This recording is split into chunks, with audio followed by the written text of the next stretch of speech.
Dobrý den, dneska bych vám rád představil práci s naším novým B2B portálem PanConnect Pro. Najdeme ho na adrese pro.panconnect.eu a vidíte, že zde můžete konfigurovat panely tak, jak jste byli zvyklí v našem online konfigurátoru.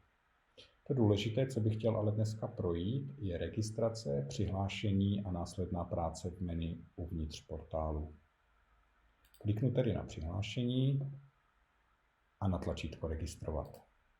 Zde zadáte svoji e-mailovou adresu a tady zvolíte volbu B2B. Je to proto, abyste mohli vyplnit svoje firemní údaje, my vás tak mohli identifikovat a nastavit vám správnou partnerskou skupinu. Já už jsem si registraci vytvořil, takže hned potom, co uvidíte tuhletu obrazovku, vám přijde na mail výzva pro nastavení nového hesla, takže na to klikněte, nastavte si nové heslo a nyní už se pojďme přihlásit. Tak.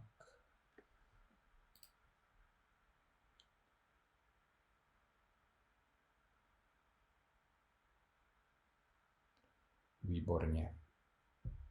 Hned po přihlášení uvidíte tohleto menu a v nastavení uživatele si v případě potřeby můžete změnit současné heslo, nastavit nové, změnit e-mail a tak podobně. Nastavení podúčtů bude velmi zajímavá možnost pro ty, kteří chtějí přidat do našeho portálu své kolegy a nastavit jim různá oprávnění. Vyplníte přihlašovací údaje, osobní informace a nastavíte oprávnění. Může takový člověk objednávat, může vůbec zobrazit objednávky, nebo bude vidět jenom nabídky a tak podobně. V adresách je důležité nastavit hlavně doručovací adresu, pokud se liší od fakturační adresy. Tohle prosím udělejte hned po přihlášení. Teď už se můžeme vrhnout na objednávky. Vidíte, že nemám žádnou objednávku, takže buď to můžu udělat takzvanou rychlou objednávku a začít procházet produkty. Mně se líbí třeba Karik M, takže si ho hnedka přidáme do projektu.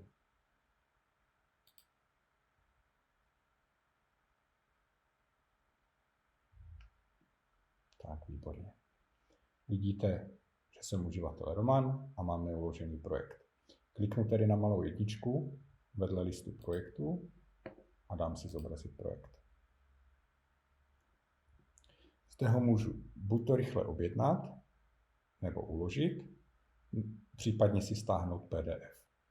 U PDF mám několik možností, buď toho můžu stáhnout s partnerskými cenami, nebo s koncovými cenami, nebo úplně bez cen. S koncovými cenami je to vlastně taková nabídka.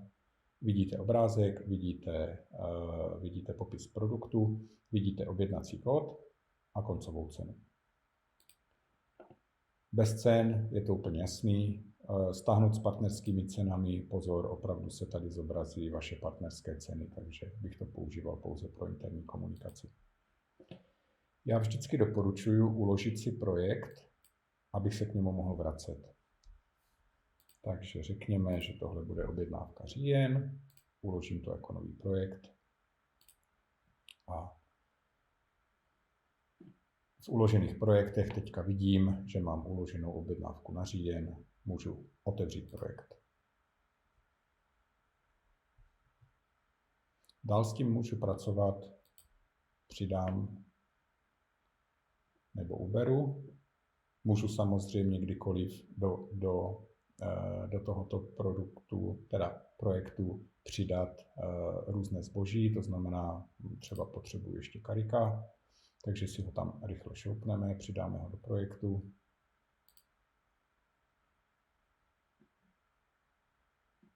A teď vidím, že už tady budu mít malou troječku. Takže tam zase kliknu, buď toto přímo uložím, ale já ho chci teďka zobrazit, protože s ním budeme pracovat dál.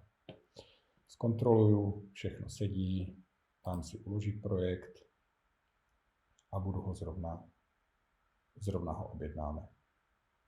Takže dáme objednat dle projektu. Zkontroluji si adresu, všechno sedí a objednáme. Já tady mám nastaveno zatím platba fakturou,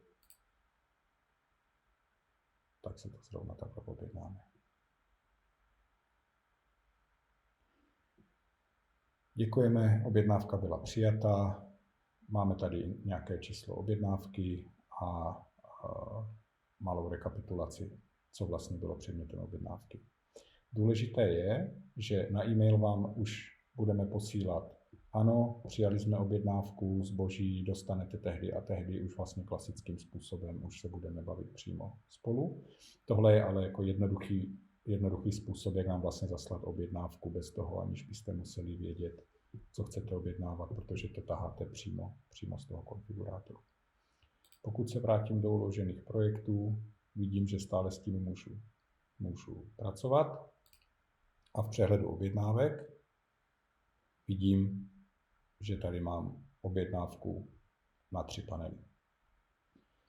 Tohle to je ze začátku vše.